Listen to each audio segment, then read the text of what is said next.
আলহামদুলিল্লাহি রাব্বিল আলামিন ওয়াসসালাতু ওয়াসসালামু আলা রাসূলিহিল কারীম ওয়া আলা আলিহি ওয়া সাহবিহি ওয়া আহলি বাইতি আজমাইন। ন্যাশনাল ডক্টরস ফোরাম ঢাকা মহানগরী উত্তর শাখা আয়োজিত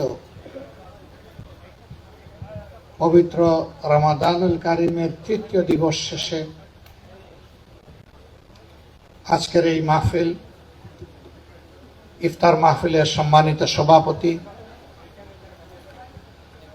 এনডিএফ এর শাখার সভাপতি বিশিষ্ট চিকিৎসক জনাব এস এম খালেদুজ্জামান, মঞ্চে বসা সহকর্মী নেতৃবৃন্দ, আমার সামনে উপস্থিত সম্মানিত চিকিৎসক ভাই ও বোনেরা, গণমাধ্যমের সম্মানিত বন্ধুগণ, আল্লাহ তাবারক ওয়া তাআলার শুকরিয়া আদায় করছি। রাসূল আকরাম সাল্লাল্লাহু আলাইহি ওয়াসাল্লাম রজব মাসের আগমনের সাথে সাথেই মহান মুনিবের দরবারে দোয়া করতেন, আল্লাহুম্মা বারিক লানা ফি রজব ওয়া শাবান ওয়া বাল্লিগনা রমাদান। হে আল্লাহ, তুমি পবিত্র রজব এবং শাবানের তামাম বারাকা কল্যাণ আমাকে দান করো, আর হায়াতটুকু তুমি রমাদান পর্যন্ত পৌঁছে দাও, রমাদানটা আমাকে পাইয়ে দাও। আমরা যারা ইখলাসের সাথে আল্লাহ তাআলার উপর ঈমান এনেছি, মুহাম্মদুর রাসূলুল্লাহ সাল্লাল্লাহু আলাইহি ওয়াসাল্লামকে আমাদের দুনিয়া আখিরাতের নেতা হিসাবে, সাইয়্যিদ কাইয়্যিদ হিসাবে আমরা কবুল করেছি, সে সাইয়্যিদানা মুহাম্মদুর রাসূলুল্লাহ সাল্লাল্লাহু আলাইহি ওয়াসাল্লাম করে থাকে। দোয়া সবাই করে, কিন্তু সবাই ইমানের সাথে রমজান পর্যন্ত অনেকে পৌঁছে না। অনেকে ইমানের সাথে দুনিয়ায় তার শেষ সফর পূর্ণাঙ্গ করে তিনি মওলা আজিমের দরবারে চলে যান। কেউ যায় রজবে, কেউ যায় শাবানে, কেউ হয়তো বা রমাদান পবিত্র মাস চলে যাওয়ার পরে পরবর্তী মাসেই সে দুনিয়া থেকে বিদায় নেয়। কে কোন সময় বিদায় নেব আমরা জানি না। আল্লাহ তাআলার হাবিব কেন এই মাসটির জন্য আল্লাহর দরবারে এত বিগলিত চিত্তে বিনয়ের সাথে আরজ করতেন? এর কারণ তিনি নিজেই বলেছেন। এ উপলক্ষে তিনটি চমৎকার হাদিস একটা একটা করে আল্লাহ রাসূল বয়ান করেছেন। একটা হাদিস হচ্ছে রমজানের আউয়াল 10 দিন হচ্ছে রোজাদার বান্দাদের উপর আল্লাহ তাআলার পক্ষ থেকে অবারিত রহমত বর্ষণের সময়। দ্বিতীয় দশক যারা ঈমান এবং ইহতিসাবের সাথে রোজা রাখবে তাদের গুনাহ খাতা আল্লাহর পক্ষ থেকে ক্ষমা করে দেওয়ার সময়। আর শেষ 10টা দিন হচ্ছে আল্লাহর মায়ার বান্দাদেরকে জাহান্নামের আগুন থেকে বাঁচিয়ে জান্নাতে দেওয়ার সময়। সংক্ষেপে আল্লাহ রাসূল বলেছেন, মান সামা রমাদানা ঈমানান ওয়া ইহতিসাবান গুফিরা লাহু তাকাদ্দামা মিন যামবিহি। সে ব্যক্তি যে কেউ ঈমানের সাথে, অর্থাৎ আল্লাহ তাআলার উপর নির্ভেজাল পূর্ণাঙ্গ ঈমানের সাথে, ইহতিসাব অর্থাৎ নিজেকে নিজের সামনে দাঁড় করাইয়া তার হিসাব নেই, ফেলে আসা দিনগুলোতে আল্লাহ যে নিয়ামত আমাকে দিয়েছিলেন, আমি কতটুকু আল্লাহর নিয়ামতের কদর করেছি, সম্মান করেছি, আল্লাহর হুকুমের কতটুকু আমি অনুগত ছিলাম, আমার দ্বারা কোনো নাফরমানি হয়েছে কিনা, ভুল ত্রুটি হয়েছে কিনা, এই হিসাব করে করে চিন্তা করে করে যারা রোজা রাখে, আল্লাহর হাবিব বলছেন অতীতের গুনাহগুলো আল্লাহ তাআলা তাদেরকে মাফ করে দেন। সুবহানাল্লাহ। আরেকটি প্রসিদ্ধ হাদিস, রাসূল করিম সাল্লাল্লাহু আলাইহি সাল্লাম একদিন খুতবা দেওয়ার জন্য উঠছেন। তো প্রথমে তিনি বললেন আমিন, একটু সময় নিয়ে বললেন আমিন, আবার একটু সময় নিয়ে বললেন আমিন। হয়তো তিনি তার প্রিয় সাহাবীদেরকে জিজ্ঞেস করেছেন, অথবা সাহাবায়ে কেরাম রিদওয়ানুল্লাহি তাআলা আলাইহিম আজমাইন তাকে জিজ্ঞেস করেছেন, হে আল্লাহর রাসূল, জীবনে তো আপনার বহু খুতবা আমরা উপভোগ করেছি, কিন্তু আজকের মতো খুতবাতে যাওয়ার পথে আপনি 3 বার আমিন আমিন বললেন, আমরা বুঝতে পারলাম না।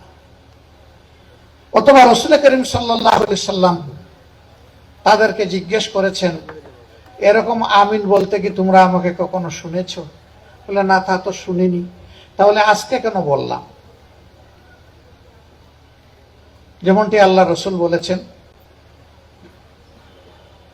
তখন আল্লাহ রসুল নিজের থেকেই বললেন, আমি যখন মিম্বরের দিকে আগাচ্ছিলাম, জিবরিল আমিন আল্লাহ তাআলার শ্রেষ্ঠতম ফেরেশতা, তিনি আমার সামনে এসে সালাম দিয়ে বললেন, হে আল্লাহর রসুল, ওই লোকের ধ্বংস হোক যে জীবনে রমজান মাস পেল অথচ গুনাহ পুড়াইয়া ছাই বানাইতে পারল না।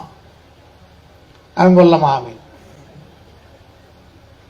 এরপরে জিবরিল আমিন আরেক পা যখন বাড়ালাম তখন বললেন, হে আল্লাহ রসুল, ওই লোক ধ্বংস হোক যে তার জীবনে মা এবং বাপ দুইজনকে অথবা কমপক্ষে একজনকে বৃদ্ধ বয়সে পাওয়া সত্ত্বেও তাদের খেদমত করে নিজের জান্নাত কামাই করতে পারল না। আমি বললাম আমিন।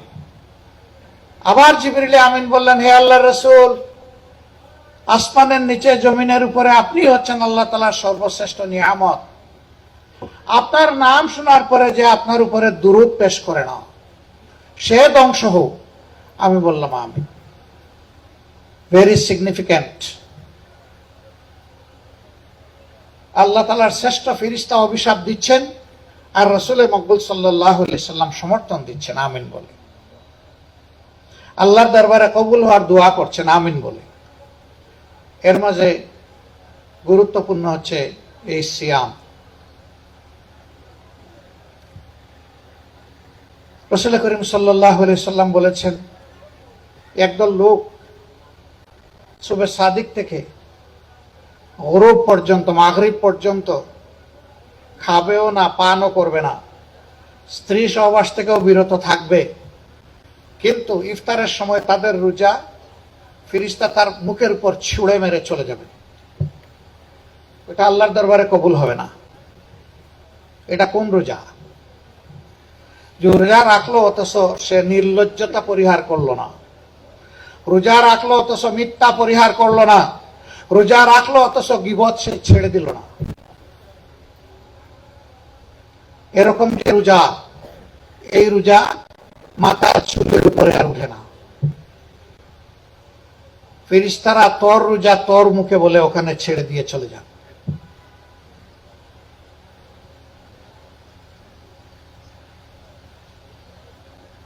আমরা জীবনভর রোজা রাখছি, আমরা নিজেদের হিসাবটা নিয়েছি। ইমানের আবেগ হয়তো বা আছে, কিন্তু ইহতিসাব, হিসাব নেওয়ার যে বিষয়টা, নিজের হিসাব নিজে। আমি আমার জাজ, আমি আমার আখলাকের ব্যাপারে উইটনেস বা সাক্ষী, এবং আমি আমার অপরাধের ব্যাপারে বাদী। বাদীও আমি, সাক্ষীও আমি, জাজও আমি। এর নাম হচ্ছে ইহতিসাব।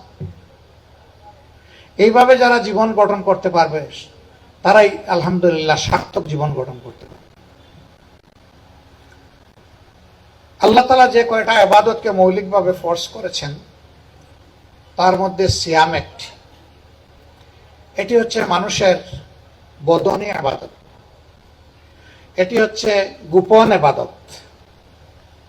একজন মানুষ রোজা রাখার ভান করে লুকিয়ে ছুটিয়ে সে যদি খাওয়া দাওয়া করে, দরজা বন্ধ করে অন্ধকার ঘরে গিয়ে, কেউ হয়তো দেখবে না।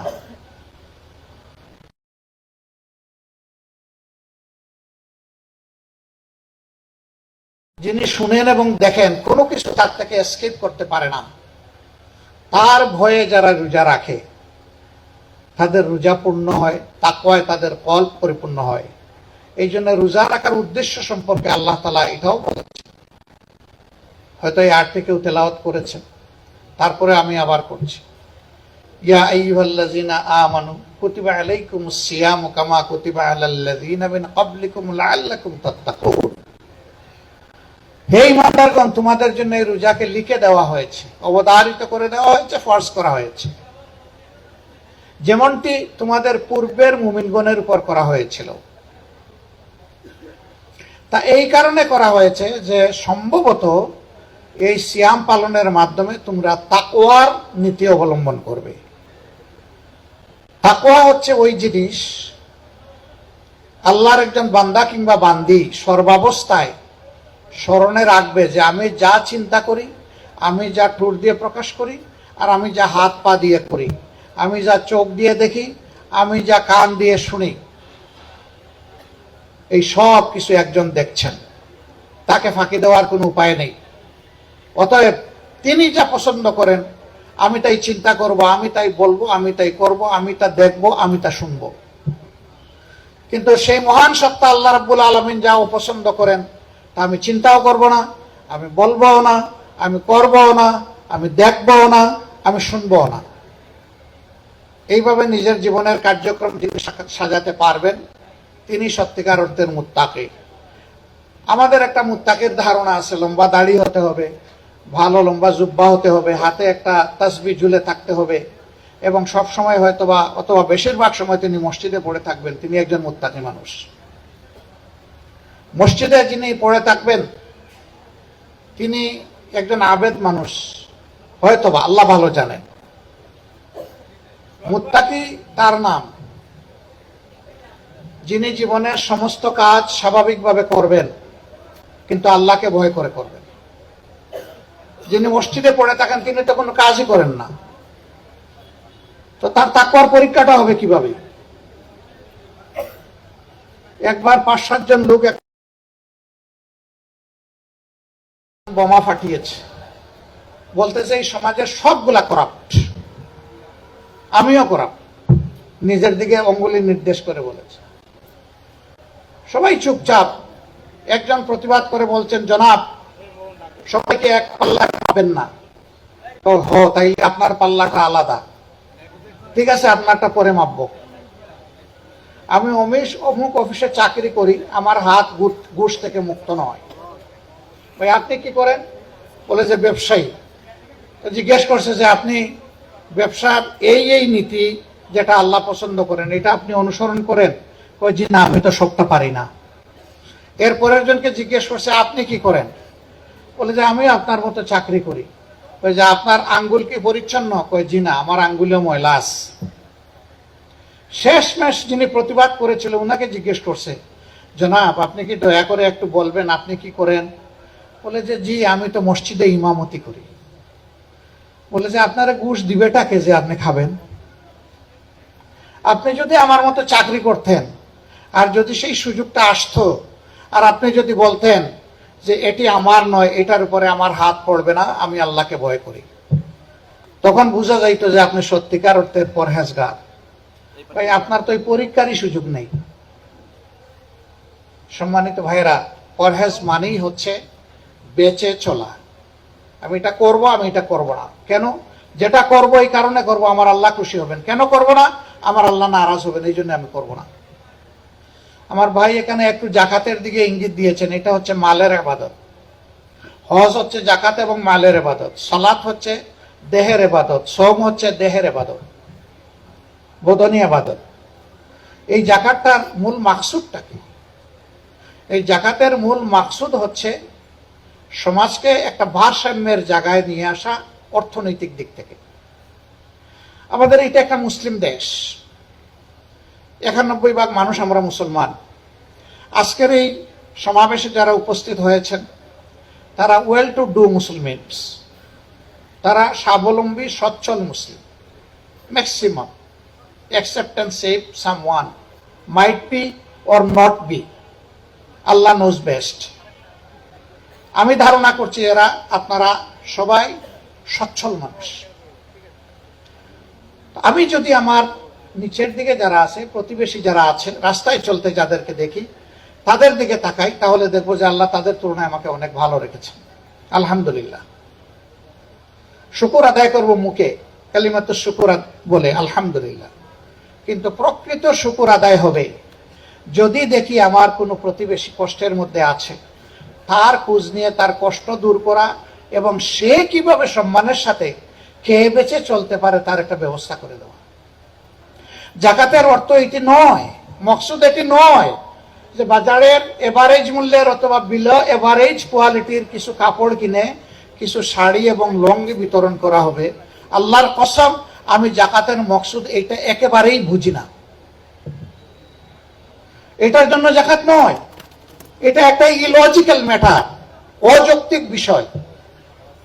একজন মানুষ দাঁড়ে দাঁড়ে হাত পেতে হয়তো 100টা শাড়ি পাইল, 50টা লঙ্গি পাইল।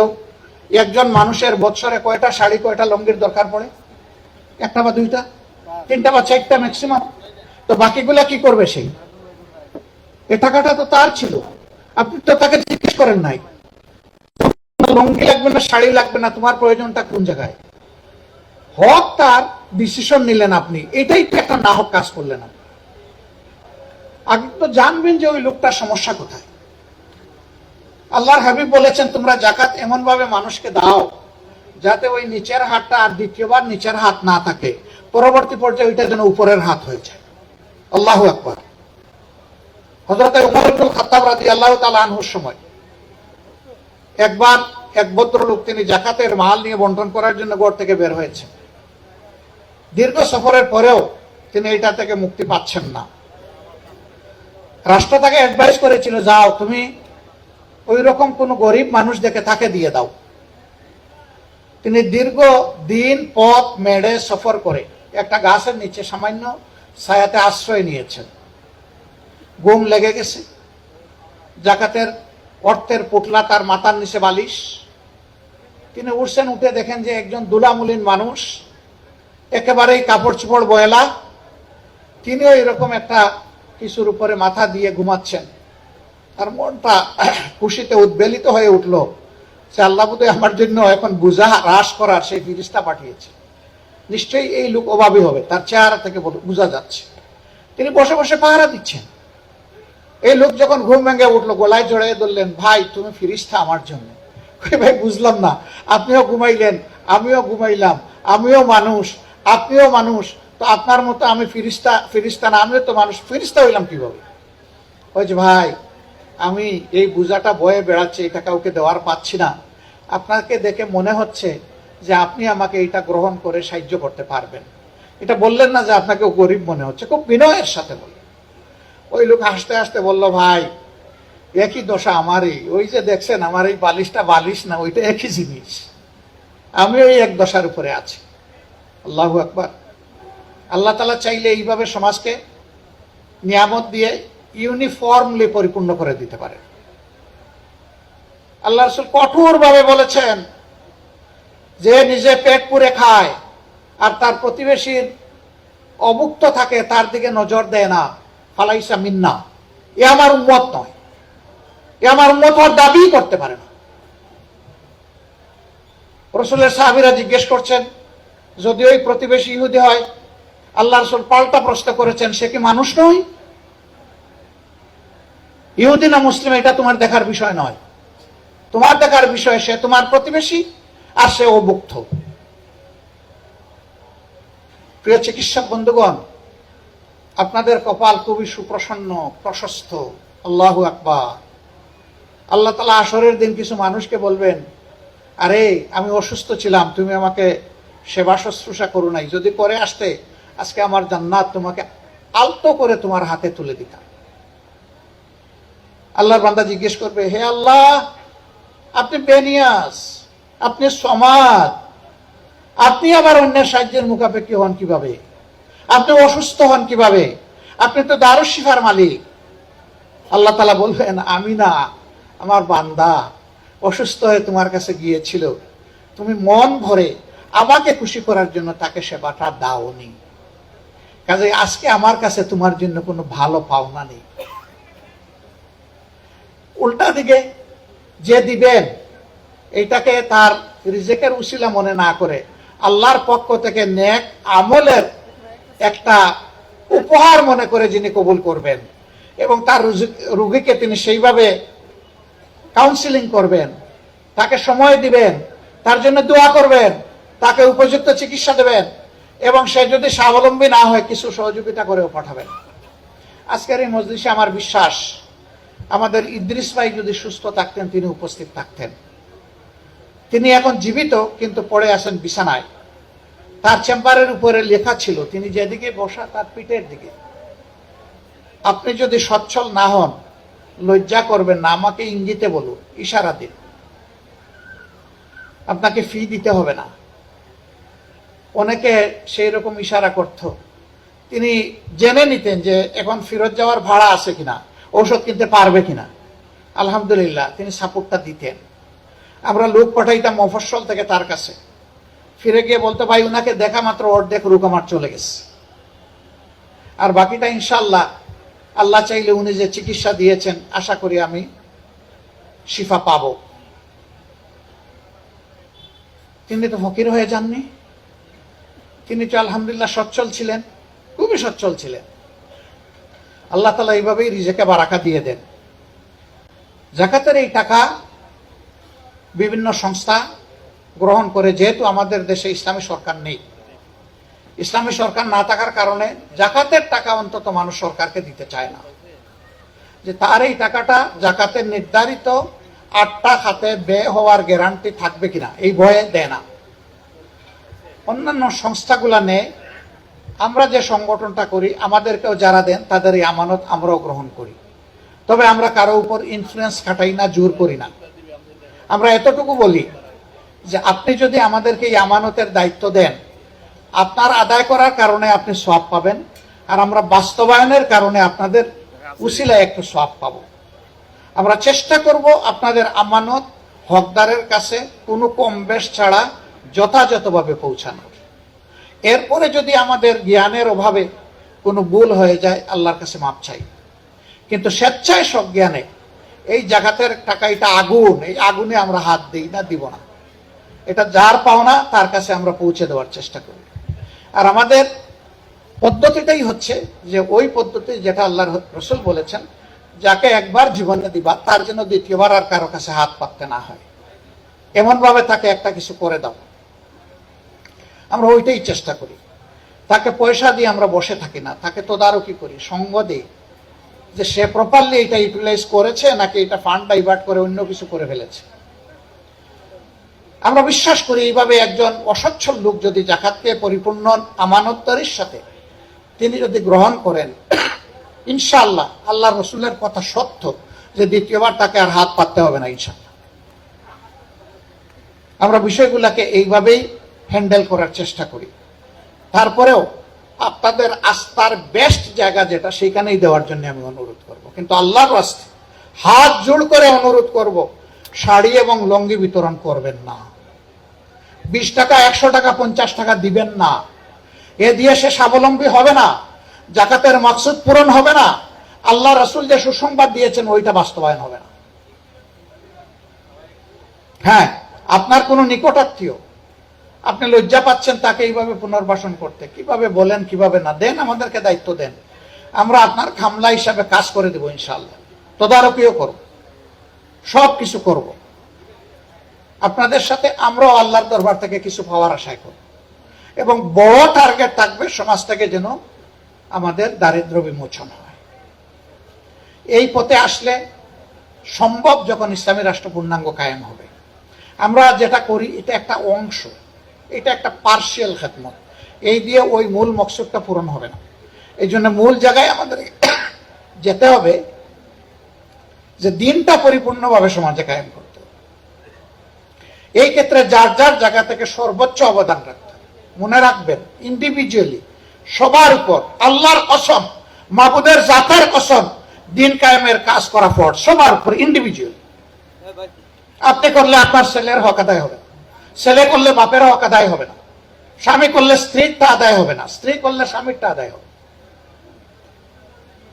এই কাজ ইন্ডিভিজুয়ালি সবার উপরে ফরজ। তবে সবাই একই কাজ করার যোগ্য না হইতে পারে। যার জন্য যেটা মানায় তিনি সেটা করেন। এটা হবে রিলে রেস। 4 জন একসাথে দৌড়ায় না, একজন শুরু করে দ্বিতীয় জনকে হ্যান্ড ওভার দেয়।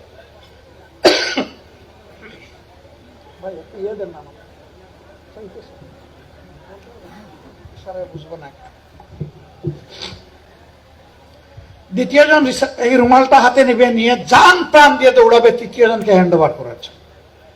তার টার্গেট থাকবে যে আমার রুমালটা যেন চ্যাম্পিয়ন হয়। তৃতীয় জন দৌড়াবে হাতে নিয়ে চতুর্থ জনকে দেওয়ার জন্য। চতুর্থ জন তার শ্বাসবদ্ধ ঊর্ধ্বশ্বাসে পারলে সে উড়াল দিয়ে চলে যায়, গিয়ে টার্গেট পয়েন্ট সে টাচ করে সেই রকম করে দৌড়াবে। এই জন্য আল্লাহ বলেছেন নেক কাজে তোমরা দৌড়াও। আমরা সেই দৌড়ানোর কাজটা সবাই মিলে একসাথে করতে চাই, সেই রিলে রেসটাই দিতে চাই। শেষ, সেই রিলে রেসটাই আমরা দিতে চাই। এই রেসে আপনাদের সকলকে অংশগ্রহণ করার জন্য আহ্বান জানাই। বাংলাদেশ জামাতে ইসলামী কমিটেড নেতাকে প্রতিষ্ঠিত করা নয়, বরঞ্চ আল্লাহর নীতিকে প্রতিষ্ঠিত করার জন্য। নেতাকে ক্ষমতায় নেওয়ার জন্য নয়, আল্লাহর কোরআনকে ক্ষমতায় নেওয়ার জন্য। সেই দিনটির অপেক্ষায় আছি। সবাই দোয়া করবেন। আসসালামু আলাইকুম।